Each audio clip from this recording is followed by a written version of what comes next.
I'm Susan Takachi, Education Director for Preservation Worcester.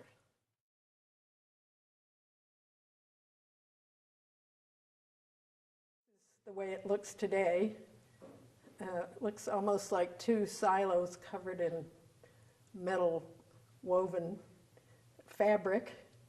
It's hard to guess that it once looked like this. It was one of the grandest houses in Worcester in its day when it was built in 1852.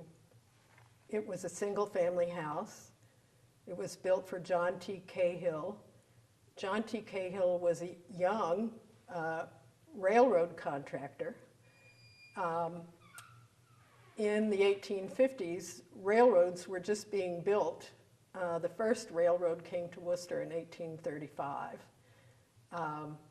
So by the 1850s, several railroads had already been built to Worcester, and John T. Cahill was one of the contractors who was building the railroads that were multiplying all across the country during that period. He apparently became wealthy with his business because he built this house on Green Street, which he paid $9,000 for, which was quite a lot of money in 1852. His architect was Elbridge Boyden, who later designed Mechanics Hall and many other important buildings in Worcester of that day. And he furnished the house, and that was apparently his downfall because he paid $75,000 for the furnishings. And so he didn't stay here very long. Perhaps the economy of the day got caught up with him, and he spent so extravagantly that he had to move out within only a few years of living here. But he apparently did live grandly for the time he was here. We don't know very much about him, but apparently he was educated. At least his daughter was a student and could recite poetry in the native Irish language that actually Cahill was born in Ireland and came to this country.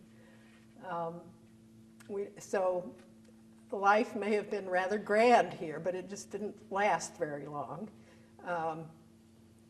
And that's part of the interesting story of the house. But just to look at the house itself is interesting. It has a double bow front. You see houses like that in Boston, even today. It had a cupola on top. It had a cast iron or wrought iron railing across the front with a little porch where you could come out and look out right above the main entrance.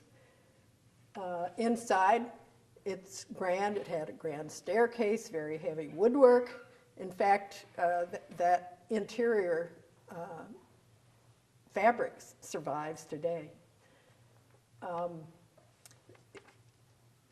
The building, after Cahill left, was occupied by three Irish physicians, one after the other, from the 1850s right up to about 1943.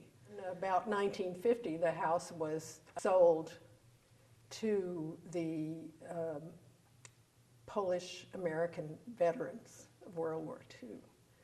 And they fixed the house up and ultimately put the metal sheathing around it to make it look modern. Today, the property is owned by the Ancient Order of Hibernians, the Worcester chapter, and they occupy mostly a building that was built onto the back of it by the Polish Americans, veterans. But they do hope someday to restore the historic facade, which is now hidden from the public. It will take quite a bit of work because actually some of the ornament that once existed is no longer there. And of course the railing across the second level is not there any longer. But it could return to be a grand building in Worcester.